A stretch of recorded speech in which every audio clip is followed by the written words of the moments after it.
I never saw the trap until I was already caught in it. My husband's text message flashed on my screen. "Whatever you do, don't drink the tea." But Margaret's cold eyes were already studying my reaction across the table, cataloging every micro-expression. 3 days ago, I was Elise Grant, blissfully unaware that my new mother-in-law had surveillance photos of me dating back years, or that the perfect facade of the Grant family mansion concealed poisoned secrets and a decades-old death. Now, with my lips hovering over her special family recipe, I realized this wasn't just a visit. It was an interrogation. And she'd been preparing for it since long before I ever met her son. I never wanted to go to the Grant estate.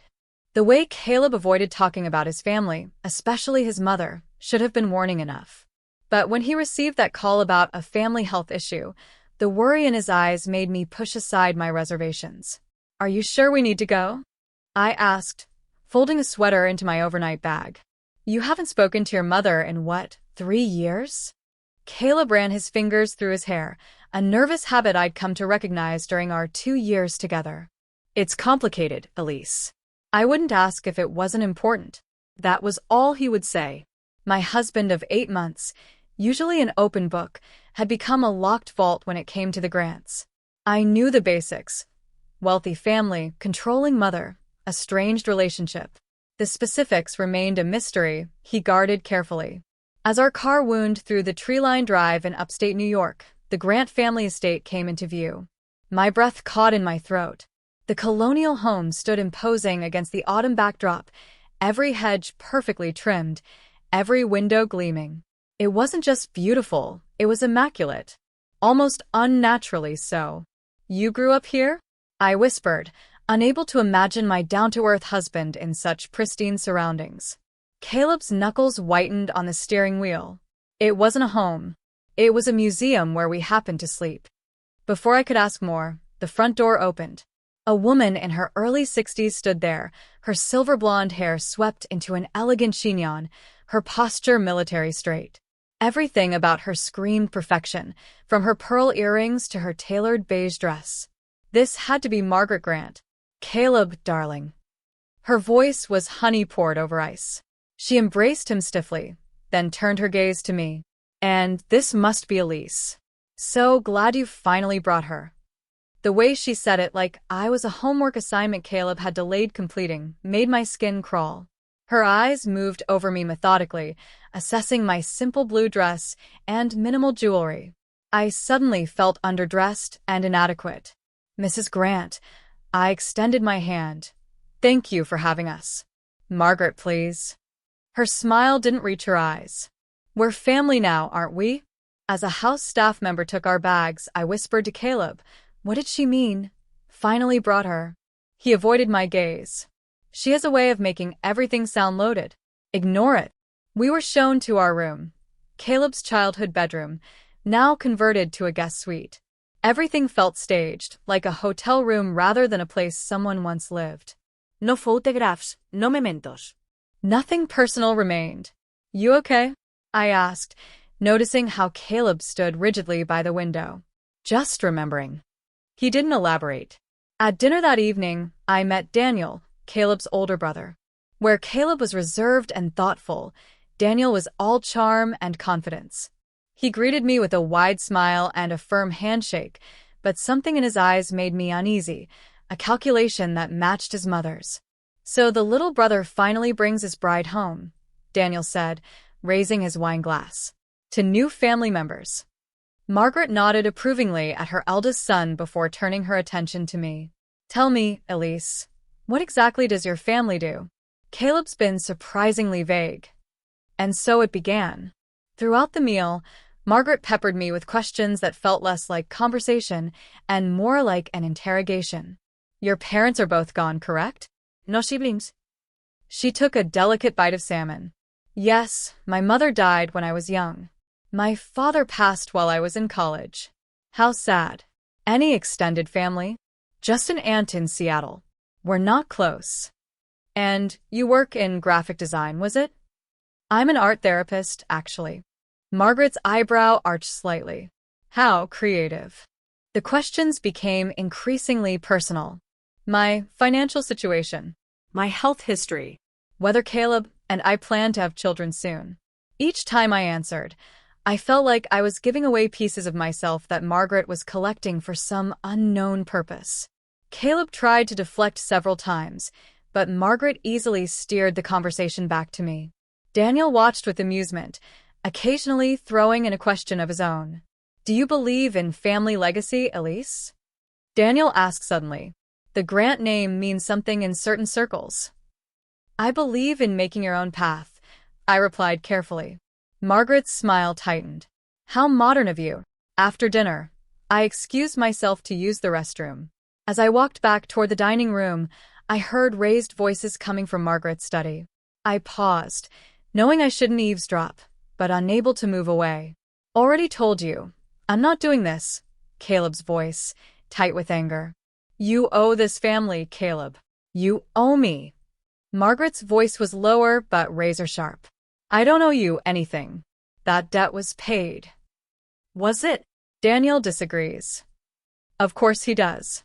He's always been your puppet. Don't be dramatic. This is about trust. About repayment. I stepped back quickly as the door handle turned. By the time Caleb emerged, I was halfway down the hall, pretending I'd just left the bathroom. His face was flushed, jaw clenched. When he saw me, he tried to relax his features, but the tension remained. Everything okay? I asked. Fine. The word was clipped. Just family stuff. That night, in the privacy of our room, Caleb finally apologized. I'm sorry about today. About her. What's really going on, Caleb? Why are we here? I sat on the edge of the bed, watching him pace. He ran his hands over his face. There's no health issue. She wanted to meet you. She could have met me any time in the past 2 years. Why now? And what was that argument about? Old family business. Nothing for you to worry about. He sat beside me, taking my hands. Look, we'll leave first thing tomorrow, okay? I promise. I'm sorry I brought you here. I wanted to press further, but the haunted look in his eyes stopped me. Okay, tomorrow. I didn't sleep well that night. The Grant house felt like it was watching us, its perfect surfaces hiding something rotten underneath. I wasn't imagining the tension between Caleb and his family, nor the strange way Margaret looked at me, like she was trying to find something specific in my features. Morning came with artificial cheerfulness. Margaret was in the kitchen when I came down, arranging fresh-cut flowers in a crystal vase. Did you sleep well, dear? She asked, her smile practiced. Yes, thank you. The lie came easily. Wonderful. Caleb's still asleep? When I nodded, she continued. Perfect. Some mother-in-law time. She moved to the stove where a kettle was steaming. I've made some tea. An old family recipe. Very soothing. She poured the amber liquid into a delicate china cup and handed it to me. My mother taught me to make this. Her mother taught her. Tradition matters in this family.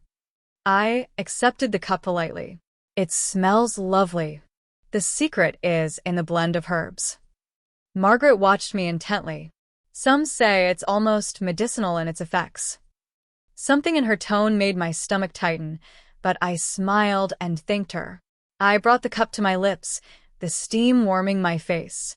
My phone buzzed in my pocket. Balancing the cup, I glanced at the screen. A text from Caleb. Whatever you do, don't drink the tea. I'm coming. Act normal. My heart stopped. I looked up at Margaret, who was watching me with that same subtle intensity, waiting. I kept my expression neutral as I lowered the cup slightly. It's lovely, I said, pretending to take a small sip while keeping my lips firmly closed. Margaret's smile widened almost imperceptibly. Drink up, dear. It's best when it's hot. The teacup felt impossibly heavy in my hands as I maintained my smile for Margaret. My mind raced. Why would Caleb warn me about the tea? What could possibly be in it? I brought the cup to my lips again, mimicking a sip while keeping my mouth closed. It's delicious, I lied, setting the cup down on the saucer. Very unique flavor. Margaret watched me with the focus of a hawk tracking a field mouse. It's an acquired taste. The effects are quite remarkable.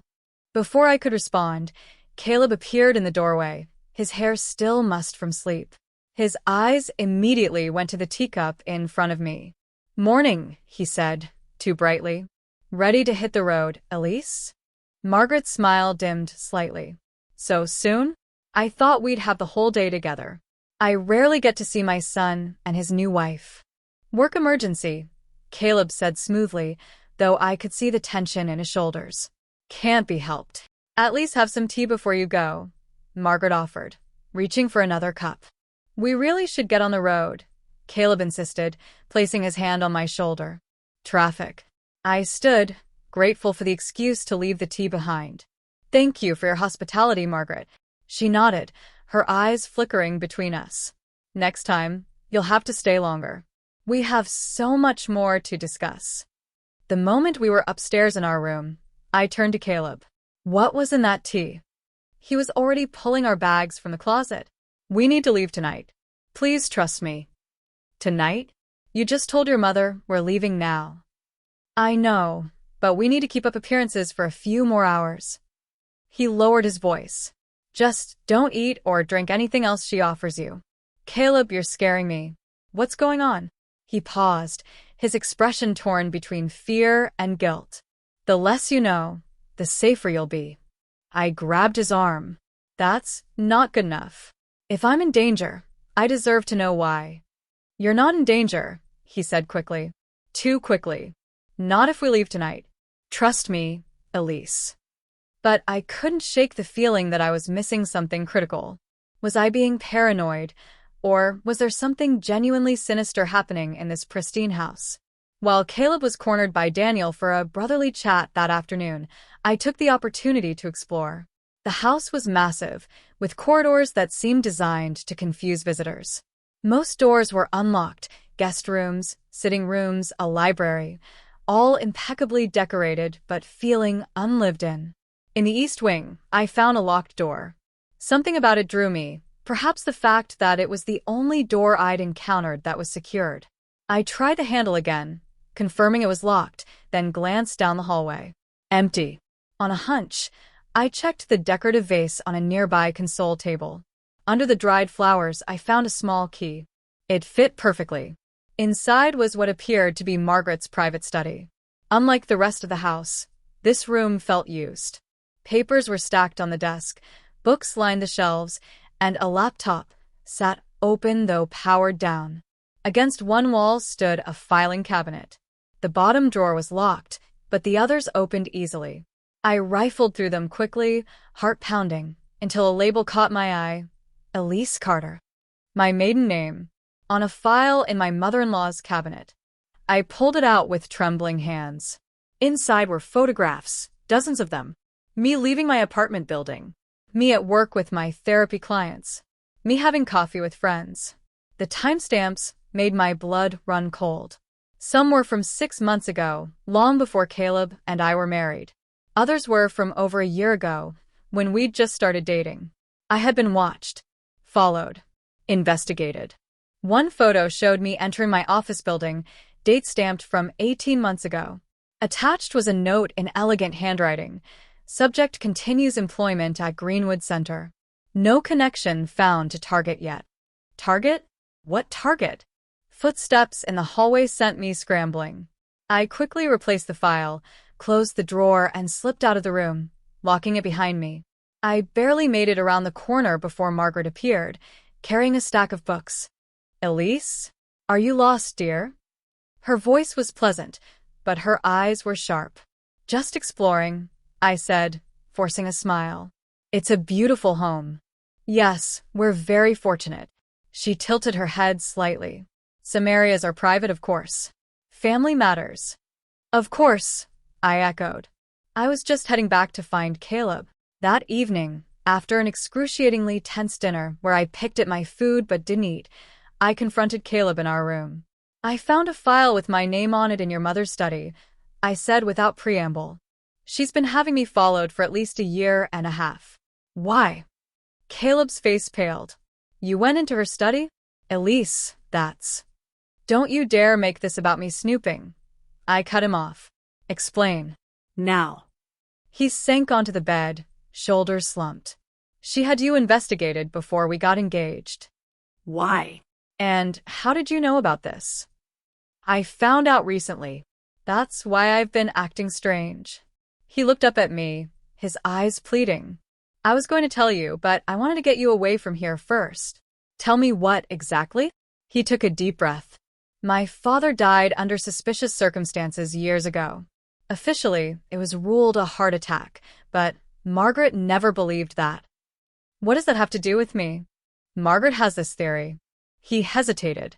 She believes you're somehow connected to what happened back then. I stared at him, incredulous. That's insane. I never even met your father. I was a teenager when he died. I know. It doesn't make sense. He reached for my hand, but I pulled away. That's why we need to leave. Tonight. I've packed our things. We'll wait until everyone's asleep, then go. And you really didn't know about this until recently? I swear, Elise. I would never have brought you here if I'd known what she was planning.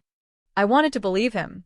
After 2 years together, I thought I knew Caleb completely. But now, in this house full of secrets, I wasn't sure I knew him at all. Around midnight, we quietly gathered our bags. The house was silent as we crept down the stairs, avoiding the spots Caleb knew would creak. We were almost to the front door when the lights suddenly flicked on. Margaret stood at the bottom of the stairs, wrapped in a silk robe, her face a mask of disappointment. Daniel leaned against the doorframe to the living room, arms crossed. Going somewhere? Daniel asked, his tone casual, but his eyes cold. My heart hammered against my ribs as Margaret stepped forward, her silk robe swishing softly against the polished floor. At this hour? She checked her watch with exaggerated concern. It's nearly 1 a.m. Surely whatever's pulling you away can wait until after breakfast. Caleb's hand found mine, squeezing tightly. We need to go, Mother. Without saying goodbye, without explaining, Margaret's voice remained even, controlled. Let's all just talk. I'm sure we can sort this out like adults. I glanced at Caleb, whose jaw was set in a hard line. Part of me wanted to push past them and run, but something in Margaret's demeanor made me hesitate. We were caught in their trap, but perhaps playing along would reveal more about what was happening. I gave Caleb a slight nod. A quick talk, I conceded. Daniel's smile was all teeth as he gestured toward the living room. After you. The 4 of us settled into the oppressively formal living room. Margaret perched on an antique chair like a queen on her throne, while Daniel stood behind her, a loyal sentinel. Caleb and I sat on the sofa across from them, our bags still by our sides, a silent statement of our intentions. I believe we should clear the air, Margaret began, her voice deceptively gentle. Elise, I'm concerned that you may not be who you say you are. Excuse me? I couldn't keep the edge from my voice. Margaret reached for a folder on the side table, the same one I'd found in her study. Your mother was Emily Carter, correct? Yes, I answered cautiously. She slid a photograph across the coffee table. I picked it up, my breath catching. It showed a young woman with my eyes and smile, standing on what appeared to be the grounds of this very estate. Your mother worked for the Grant family 25 years ago, Margaret said, watching my reaction. She was our household manager for nearly 3 years. I stared at the photo, stunned. That's impossible. My mother was a teacher in Ohio. After she left our employment, yes. Margaret's smile was thin. She reinvented herself. People do that when they leave under upsetting circumstances. I looked to Caleb, whose face had drained of color. Did you know this? No, he whispered. I swear, Elise. Margaret continued, as if we hadn't spoken. Emily was quite close with my husband, Victor. Some might say inappropriately close. The implication hung in the air. I felt sick. That's not true, I said firmly. My mother would never. They were friends, Margaret cut in. Very good friends. Victor confided in her, trusted her. Perhaps too much. I struggled to process this information. My mother had never mentioned working for a wealthy family in New York. She'd never spoken of anyone named Victor Grant. When Victor died, Margaret continued, Emily disappeared the very next day. Quite the coincidence, wouldn't you say? Are you suggesting my mother had something to do with your husband's death? The accusation was so absurd, I almost laughed. I'm suggesting, Margaret said, leaning forward, that there are too many coincidences. Your mother vanishes. Years later, her daughter shows up dating my son? You must understand my suspicion. I turned to Caleb, searching his face. Did you know any of this when we met? No, he insisted, gripping my hand tighter. I had no idea until a few weeks ago, when Mother called about this visit. She told me she'd discovered the connection. I wanted to protect you. Daniel snorted from his position behind Margaret. Oh, baby brother always wants to protect everyone, except when it matters. Caleb's eyes flashed with anger. Shut up, Daniel. We can clear this all up very simply, Margaret interjected smoothly. A DNA test would answer many questions. My blood ran cold. What exactly are you implying? Merely that we should rule out certain possibilities. Daniel stepped forward, producing a small plastic kit. Just a cheek swab, Elise. If you have nothing to hide, why are you so afraid of the truth? I stood up, backing away. I'm not giving you my DNA. This is insane. We're leaving. Your car keys seem to have gone missing, Margaret observed calmly. And I'm afraid the cellular service here is quite spotty. Something about the hills. I checked my pocket. The keys were gone. Caleb reached for his phone, only to find it missing as well. What have you done? Caleb demanded. Protected my family, Margaret replied. Which is more than you've done, bringing her into our home. I realized with growing horror that we were effectively trapped. Miles from the nearest neighbor, no transportation, no communication. And Margaret Grant was not the type of woman who would be swayed by pleas or threats. We'll deal with this in the morning, she said, rising gracefully. It's late, and emotions are running high. Daniel will ensure you're comfortable for the night. The way she said comfortable made it clear we were now prisoners, not guests. As Daniel escorted us back upstairs, I noticed new locks on the outside of our bedroom door that hadn't been there earlier. We were locked in as soon as the door closed behind us. This is insane, I whispered to Caleb once we were alone. She can't keep us here against our will. She believes she can do anything, he replied grimly. Money and influence by a lot of latitude. I paced the room, searching for options. The windows were sealed shut, part of the home's energy-efficient renovation, Caleb explained. No phone, no keys, no way to call for help. I need to know everything, Caleb. Now. He sat heavily on the bed. My father died when I was 15. Heart attack, they said. But he was healthy, active. It never made sense. And your mother thinks my mother was involved somehow? She believes your mother and my father were close, and that something happened between them that led to his death. But why would she think I'm involved? I never even met your father. Caleb hesitated. Margaret has always been paranoid. After my father died, she became obsessed with the idea that someone had taken him from her. When she discovered the connection between us, that your mother once worked here, she convinced herself it was all some elaborate revenge plot. I remembered the surveillance photos. She's been having me followed since before we were engaged. Did she orchestrate our meeting too? No, Caleb said firmly. That was real. Everything between us is real. I wanted to believe him, but doubt had taken root. How much of our relationship had been genuine, and how much had been manipulated by the Grant family's twisted game? I moved to the bathroom, away from potentially listening ears, and turned on the shower. Caleb followed. We need to find a landline, I whispered. There must be one somewhere in the house. In the study, Caleb confirmed. But it'll be locked. I found a key earlier. I might be able to get in again. We formulated a plan. I would feign illness in the morning, something that would require me to leave our room, but not serious enough to call a doctor. While Margaret was distracted, I would try to reach the study and call for help. That night, I barely slept. Every creak in the old house made me start. I kept thinking about my mother, the woman I thought I knew, and wondering what secrets she had taken to her grave.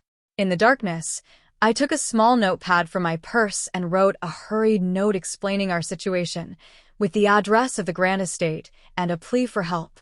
I folded it tightly and hid it in my boot. If I managed to get to a phone, good. If not, perhaps I could pass the note to someone, a delivery person, a neighbor. As dawn broke, I looked out the window at the manicured grounds of the Grant estate. From the outside, it was picture perfect. Inside, it was a beautiful trap, designed to hold secrets and suffocate the truth.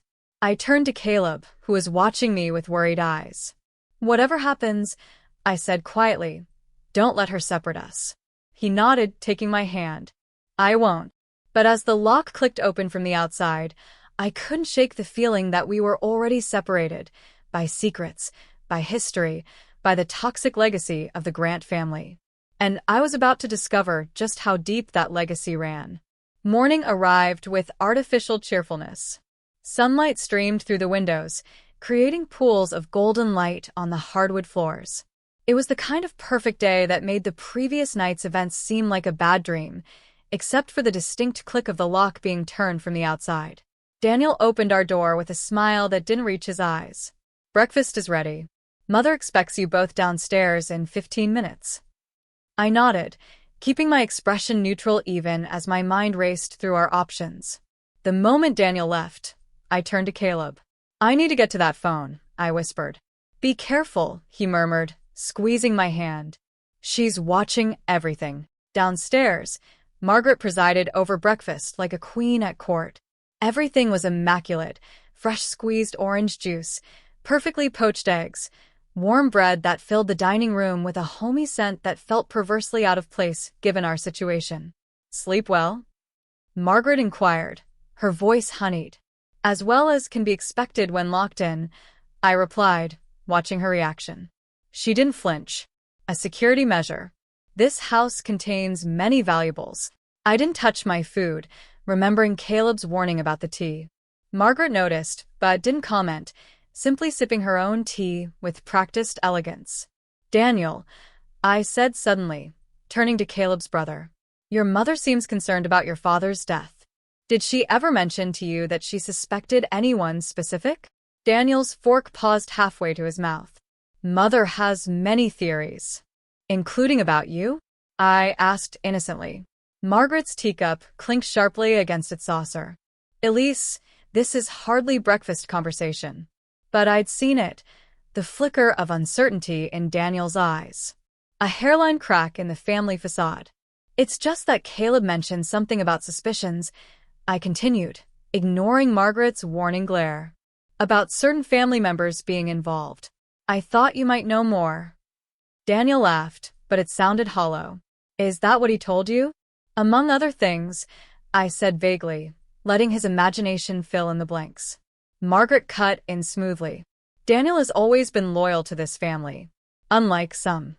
Her pointed look at Caleb didn't go unnoticed. Another crack formed, this one between mother and sons. After breakfast, I asked to use the bathroom but deliberately took a wrong turn, finding myself in the west wing of the house. I had perhaps 5 minutes before someone came looking. I remembered something Caleb had once mentioned offhandedly, that his father kept a private journal.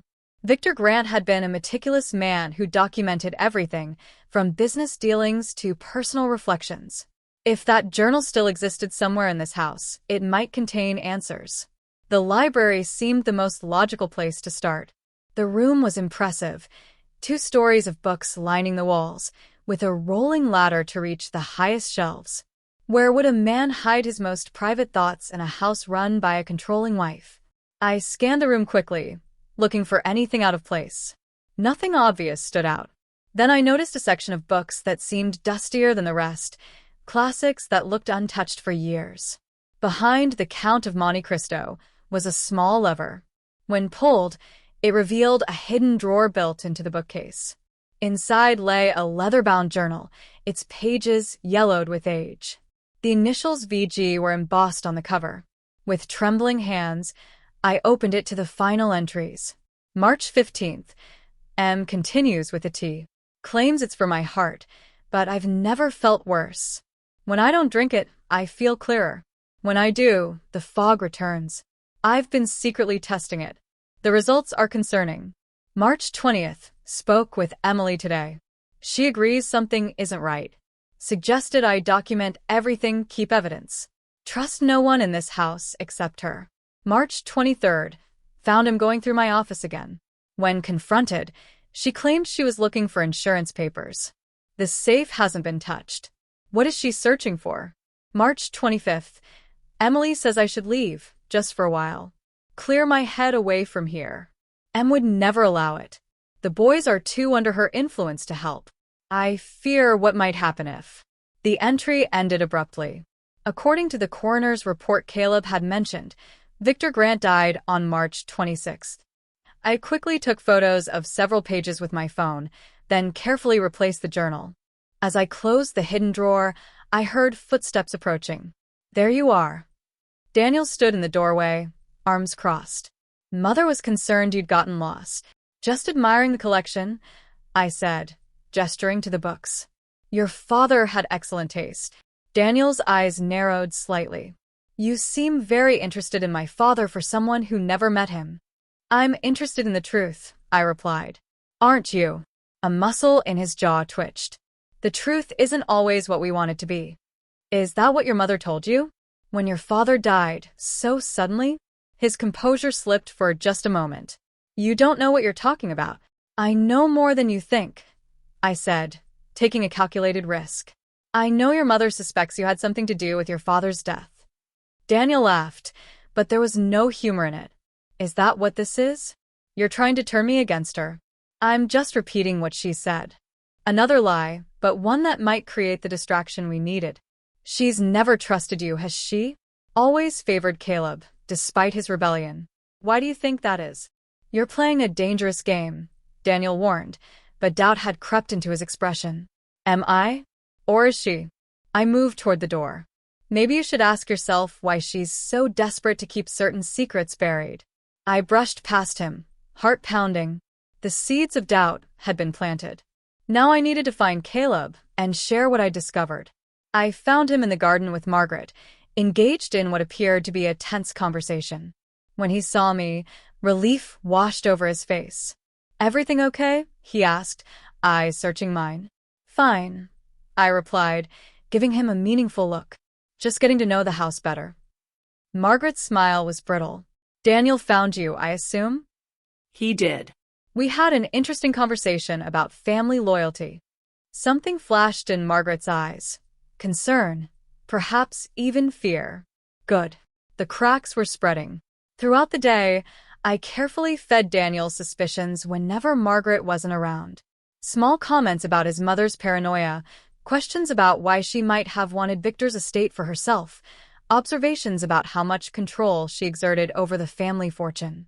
Meanwhile, I shared my discoveries with Caleb in hushed whispers whenever we could steal a moment alone. Your father suspected your mother was poisoning him, I told him during a brief moment in our room. The journal mentions tea specifically. Caleb's face went pale. Like the tea she offered you. Exactly. And he trusted my mother. They were friends. He told her about his suspicions. Which is why she left immediately after he died, Caleb realized. She was afraid. We need to get out of here, I said urgently. Tonight. Your mother is unraveling, and Daniel is a wild card. We formulated a plan. During dinner, I would create a distraction, something to drive a wedge between Margaret and Daniel. While they were at odds, Caleb would find the spare car keys he knew were kept in the kitchen drawer. That evening, we gathered in the dining room one last time. The tension was palpable, with Daniel watching his mother through narrowed eyes and Margaret maintaining her perfect hostess facade despite the obvious strain. I waited until the main course was served before making my move. I've been thinking about Victor's death, I said casually, cutting into my untouched steak. It's interesting that no autopsy was performed. The table went silent. Margaret's smile vanished. That was a private family matter, she said coldly. Was it? Or was it because an autopsy might have revealed something in his system? Something in the tea, perhaps? Daniel's head snapped up. What are you talking about? I turned to him. Your father kept a journal. Did you know that? He documented his suspicions in the weeks before his death. Margaret's knuckles whitened around her fork. This is absurd. Caleb, control your wife. I've seen the journal, Caleb said quietly. It's true. Daniel pushed back from the table. Is this why you've been acting strange since we arrived? You found something and didn't tell me. Would you have believed me? Caleb challenged. You've always taken her side.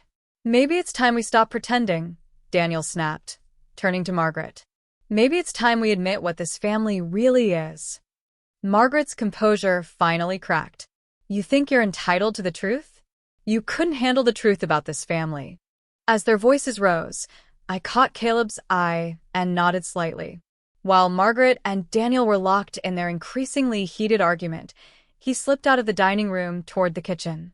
I stayed, keeping the fight going with carefully placed comments until I saw Caleb return, giving me the barest nod to indicate he'd found the keys. This conversation is over, Margaret declared, standing abruptly. Daniel, we'll discuss this privately. It was the opening we needed. As they stormed off to Margaret's study, Caleb and I made our way quickly and quietly to the front door. Now, I whispered. We go now. We didn't bother with our bags. Freedom mattered more than possessions. Caleb led the way to the garage where a second car, an older model SUV, was parked. We slipped inside, and Caleb inserted the key with shaking hands. The engine roared to life just as the front door burst open. Margaret stood there, her perfect composure shattered, her face contorted with rage. Stop them, she screamed, and Daniel sprinted toward the garage. Caleb floored the accelerator, and we shot down the driveway, gravel spraying behind us. In the rearview mirror, I saw Daniel racing to another vehicle parked near the house. They're following us, I said, my voice steadier than I felt. I know a back way, Caleb replied grimly, veering off the main driveway onto a dirt road that wound through the woods surrounding the estate. It's rough, but it'll get us to the highway. The SUV bounced violently as we sped down the unmaintained road, branches scraping against the windows. Behind us, headlights appeared, Daniel's car, gaining ground on the narrow path. He knows these roads too, Caleb muttered. Probably better than I do.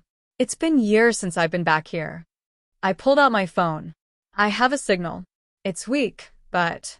Call 911, Caleb urged, swerving to avoid a fallen branch. My fingers trembled as I dialed, the phone pressed to my ear as the car jolted over the uneven terrain. 911, what's your emergency? The operator's voice was faint but clear. My name is Elise Grant. My husband and I are being pursued after being held against our will at the Grant estate in Westchester County, I said as calmly as I could. We're currently on a back road heading toward Highway 22. Can you describe the vehicle following you? I glanced back. Black SUV, closing fast. The driver is Daniel Grant. We're in a silver Honda CR-V. Stay on the line, Mrs. Grant. I'm dispatching officers to your location. The dirt road widened slightly as we approached what appeared to be an old bridge spanning a ravine. Just as we reached it, Daniel's SUV pulled alongside us, attempting to force us off the road. Hold on, Caleb shouted, jerking the wheel to avoid collision. Our car swerved violently, nearly hitting a tree. The front tire caught the edge of the road, and we spun, coming to a stop mere feet from the bridge's guardrail. Steam hissed from under the hood. The engine's damaged, Caleb said, trying to restart the car. We have to go on foot. Daniel's SUV had skidded to a stop several yards ahead. As we watched, he began to turn around to come back for us. Into the woods, I urged, grabbing Caleb's arm. Now. We abandoned the car and ran into the thick forest bordering the road. Behind us, I heard a car door slam and Daniel shouting our names. The woods were dense, shadows deepening as the sun began to set. Caleb led the way, moving with surprising confidence through the underbrush. There's an old ranger station about half a mile from here, he whispered. We used to explore these woods as kids. I followed closely, trying to stay silent despite the twigs snapping underfoot. My boot caught on a root, and I stumbled, barely catching myself against a tree trunk. The note I'd hidden in my boot fell out, but there was no time to retrieve it. Daniel's voice was getting closer. We pushed on, moving as quickly as we dared in the fading light. Finally, a small structure appeared ahead, the abandoned ranger station, its wooden walls weathered by years of neglect. Around the back, Caleb directed, pulling me toward the rear of the building where a small door hung partially off its hinges. We slipped inside just as Daniel's flashlight beams swept through the trees behind us. The interior was musty and dark, with broken furniture scattered across the floor. We crouched behind what remained of a desk, holding our breath as footsteps circled the building. "I know you're here somewhere," Daniel called, his voice unnervingly calm. "This can all be resolved if you just come back to the house. Mother's worried about you both." Neither of us moved. The footsteps paused outside the back door, and I gripped Caleb's hand so tightly my knuckles ached. Then, in the distance, a sound that made my heart leap, sirens, growing louder by the second. Daniel heard them too. His footsteps quickened, moving away from the station and back toward the road. Moments later, we heard a car engine revving, then fading as he retreated. We waited until the sirens were close before emerging from our hiding place. 2 police cruisers had pulled up beside our abandoned vehicle, and officers were scanning the area with flashlights. "Here," I called, waving my arms. "We're here." The officers approached cautiously, hands near their weapons until they confirmed our identities. While one took our statements, the other radioed for backup to investigate the Grant estate.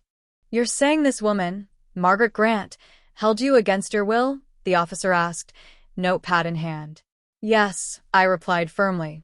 "She locked us in a room, took our phones and car keys, and prevented us from leaving. When we managed to escape, her son Daniel chased us in another vehicle."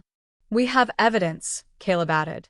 "Photos of a journal belonging to my late father, Victor Grant, suggesting my mother may have been poisoning him before his death." The officer's eyebrows rose. "That's a serious accusation."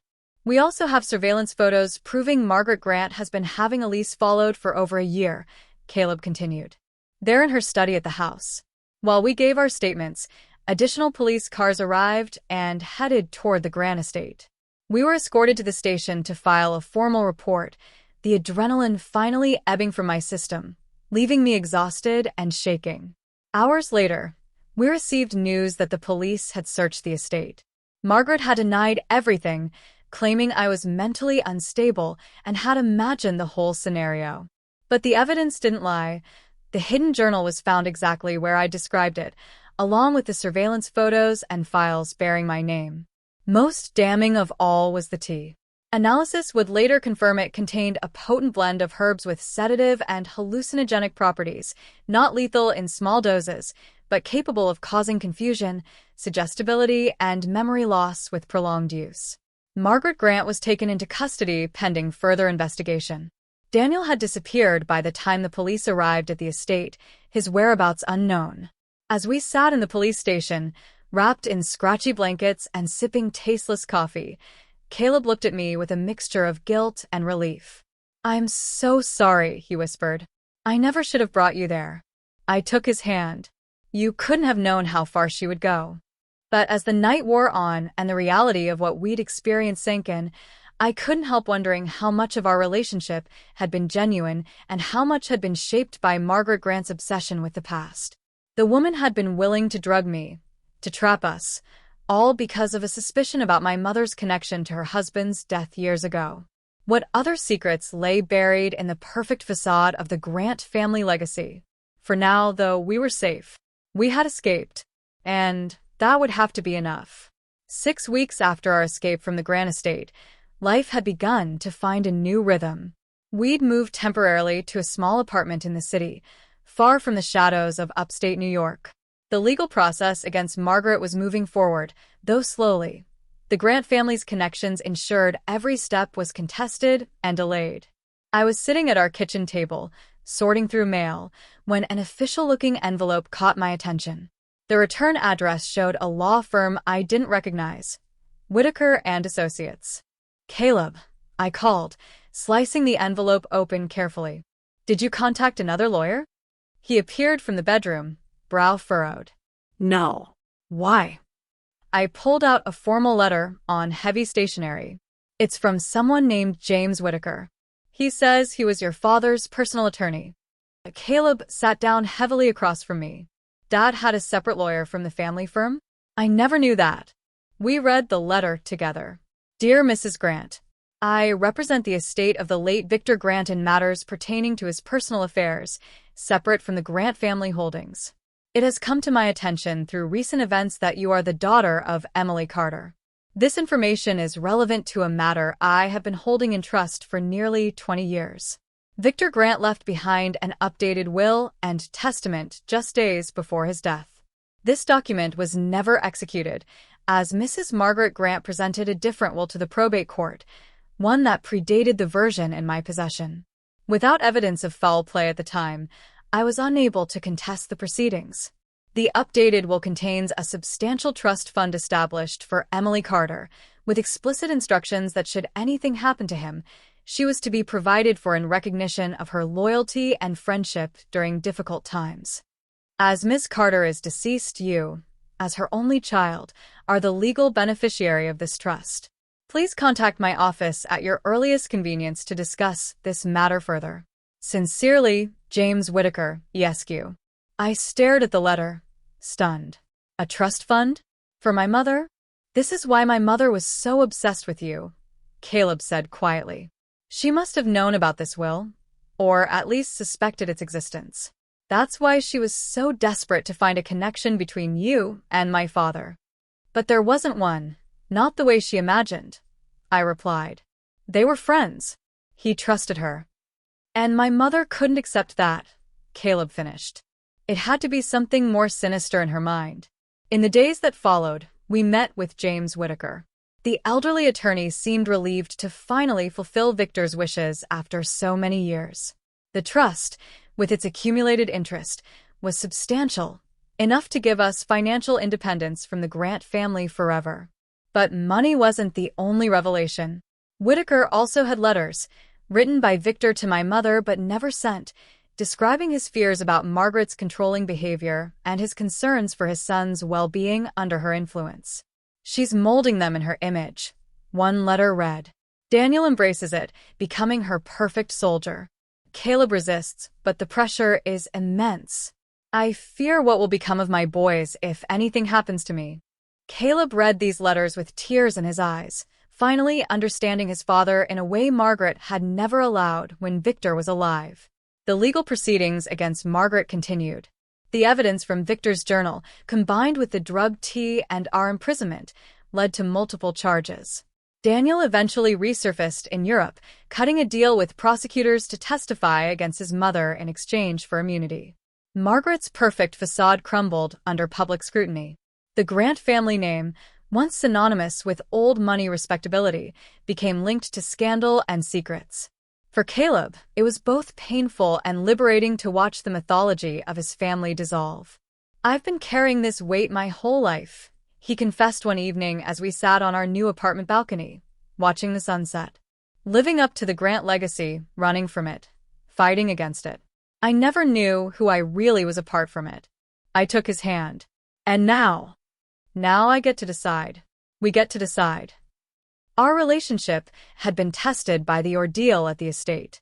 For weeks afterward, I grappled with doubt. Had Caleb truly been ignorant of his mother's plans, or had some part of him known? In my darkest moments, I even wondered if our meeting had been orchestrated from the beginning. But healing came gradually. We attended counseling together and separately. I worked through the trauma with a therapist who specialized in family betrayal. Some days were harder than others, but I was determined not to let Margaret Grant's poison seep into the life Caleb and I were building. One crisp autumn day, I visited my mother's grave for the first time since learning the truth about her connection to the Grants. I placed fresh flowers against the simple headstone and sat on the cool grass beside it. They try to silence you, I whispered. I didn't let them. I left a small note tucked among the flowers, words I hoped would reach her somehow, telling her that Victor's wishes had finally been honored, that the truth had come to light. The story broke in the media eventually, despite our efforts to keep it private. Headlines painted lurid pictures of the scandal. Grant family matriarch faces charges in decades-long conspiracy. Reporters called constantly, eager for interviews we refused to give. Instead, we moved forward. We relocated to Portland, a city neither of us had any connection to, a fresh start. Caleb found work with a nonprofit environmental law firm, using his legal background for causes he believed in rather than family obligations. I opened a small art therapy studio, focusing particularly on women who had experienced manipulation and gaslighting. We cut ties with anyone connected to the Grants, changed our phone numbers, created new social media accounts under different names. It wasn't hiding, we told ourselves. It was reclaiming our narrative. Then, 6 months after we'd settled into our new life, an unmarked envelope arrived at our P.O. box, the address known only to a handful of trusted friends. Inside was a photograph of my mother that I'd never seen before. She was young, perhaps in her early 20s, smiling directly at the camera. The picture was dated the day after Victor Grant's death, the day she disappeared from the Grant estate. There was no note, no return address. Just the photograph, a moment in time captured as my mother embarked on her escape from the Grant family's toxic orbit, just as Caleb and I had done. I studied it for a long time, tracing my finger over her familiar features, the eyes I saw in the mirror every day, the smile that appeared in my own rare moments of pure joy. Then, calmly, I locked it away in a small box where I kept my most precious mementos. Some truths were meant to be found, brought into the light after years of darkness. Others we would never fully uncover, mysteries that shaped us nonetheless. And perhaps that was okay. The past had its place, but it didn't have to define our future. That evening, as Caleb and I walked hand in hand along the waterfront of our new city, I felt something I hadn't experienced in months. Peace. Not the false peace of ignorance or denial, but the hard-won tranquility that comes from facing darkness and emerging on the other side. Whatever Margaret had intended with her poisoned tea, her surveillance, her manipulation, she had failed. The truth, like water, had found its way out despite her efforts to contain it. And we had survived not in spite of the truth, but because of it. What would you do if you discovered your entire marriage was built on a foundation of secrets and surveillance? Like and subscribe for more psychological thrillers where family legacies become deadly traps, and the truth is never what it first appears to be.